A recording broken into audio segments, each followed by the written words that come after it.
ಒಂದೇ ನಿಮಿಷ ನೋಡಿ, ಅಲ್ಲಿ ಯಾರು ನಾನು ಗೌರಾಚಾರ್ ಇಲ್ಲಿ ರಾಮಮೂರ್ತಿ ಕೂತ್ಕೊಳ್ಳಿ. ಒಂದು ನಿಮಿಷ ಗೌರವ ಅಧ್ಯಕ್ಷ ಬರ್ತಾರೆ, ವಿರೋಧ ಪಕ್ಷ ಒಂದೇ ನಿಮಿಷ ಇಲ್ಲಿ ರೂಲಿಂಗ್ ಪಾರ್ಟಿಯವರು ಇದ್ದಾರೆ, ನಾವು ಅಪೋಸಿಷನ್ ಇದ್ದೀರಿ, ಮಾಧ್ಯಮದವರು ಇದ್ದಾರೆ.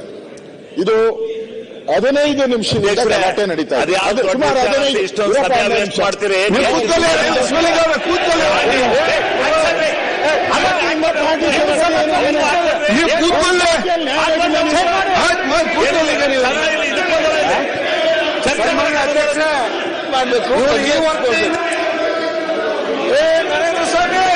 ನೀವು ಬಾಯ್ ಮಾಡೋದು ನೋಡಿ, ಇಲ್ಲಿ ಯಾಕೆ ಮಾತಾಡಲಪ್ಪ? ಏನ್ ಕೂತ್ಕೊಳ್ಳೋವೆ ನೀವು ಸುಮ್ಮನೆ ಮಾತಾಡಿ ಕೂತ್ಕೊಳ್ಳಿ. ಈಗ ಅವ್ರದ್ದು ಬರ್ಲಿ ಬಿಡಿ,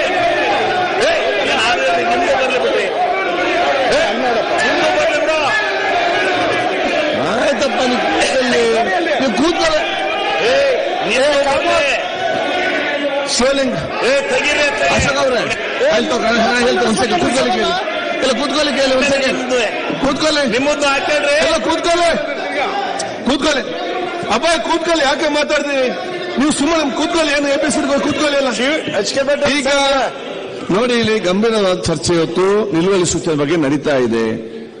ನಡೀತಿರೋ ಸಂದರ್ಭದಲ್ಲಿ ಬಹುಶಃ ನಿನ್ನ ಕೂಡ BSL ತಾವು ಹೇಳಿದ್ದೀರಿ, ನಾವು ಹೇಳಿದವನು ಇಲ್ಲ ಹಾಗೆ ಮಾಡ್ಲಿಕ್ಕೆ ಯಾರು ಬಿಡುದಿಲ್ಲ, ಮತ್ತೊಂದು ದಿವಸ ಯಾರು ಕೂಡ ಕೊಡ್ಲಿಲ್ಲ. ಮತ್ತೆ ಇವತ್ತು ಕೂಡ ನಡೀತಿರೋದು ದೂರದರ್ಶನ ನಮ್ಮ ವಾರ್ತಾ ಇಲಾಖೆ ಮುಖಾಂತರ ಇವತ್ತು ಮಾಡುವಂತದ್ದು. ಆದ್ರೆ ನಾನು ಈಗ ನಿಮ್ಮ ಮುಂದೆ ಹೇಳಿ ಅದು ಸರಿಪಡಿಸಿ 10 ನಿಮಿಷ ಆಯ್ತು, ಆಗ ಅದನ್ನು ಕೂಡ ಸರಿ ಆಗ್ಲಿಲ್ಲ.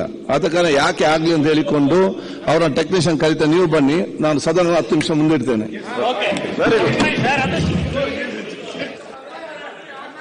ಲಕ್ಷಾಂತರ ರೂಪಾಯಿ ಖರ್ಚು ಮಾಡಿ ಸಾಧಾರಣ ಮಾಡ್ಕೊಂಡು